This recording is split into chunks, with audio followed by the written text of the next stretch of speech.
that is the Olympics.org website of the London 2012 Olympics. But there are some sites out there that might leave you feeling hacked. Or worse than that, it might not leave you feeling hacked, but actually have been hacked. We got Jennifer Waters of MarketWatch joining us now from Chicago. Thank you very much for being there. It's been a very long while since you've been on the show. Thanks for coming back. I know, Simon. Let's get this together.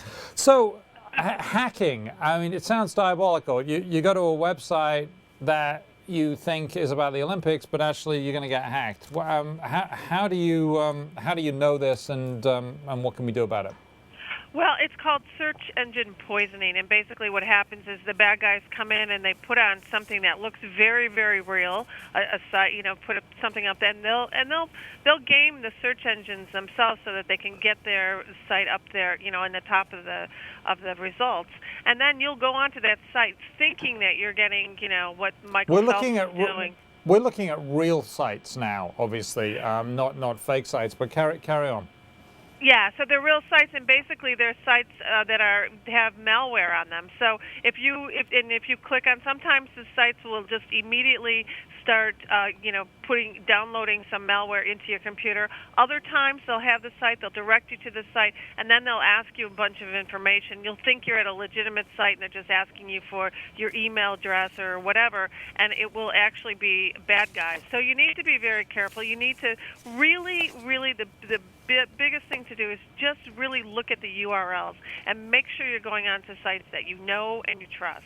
Now you have an example of that. Facebook with an extra O in the URL, right? In book, yeah. And this was a popular scam a couple of weeks ago, actually, where you go to the site, you went to the Facebook site, it looked very much like the authentic Facebook site, but if you look carefully at the URL, you'll see that Facebook had actually three the O's in it rather than the two in the book. And it's just a matter of, you got to sit back and take a look at that. I'll tell you too, Simon, the other thing to be really careful about is when you're on Twitter, and that's because there's so many of those, the URLs get shortened and you don't always know where you're going to. So you need to be extra careful about that. So one thing I learned from your piece in MarketWatch was that a staggering 12 million cyber attacks per day happened in the 2008 Olympics in Beijing.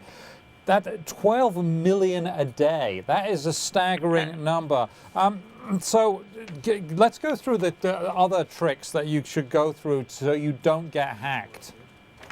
Well, let me just make a note on this 12 million number. They expect that number to really jump up in these Olympics because, Twitter, for example, we're looking at, they're estimating that some 1 billion people are going to be on social media, and a lot of those people are going to be on Twitter, which was not as prevalent in the 2008 Olympics, so they really think they're going to see a big jump in that number. And basically, it's going to be sites that are going to try to get you to go on, see what scores are, take a look at that, and then maybe, give information that you might not normally give.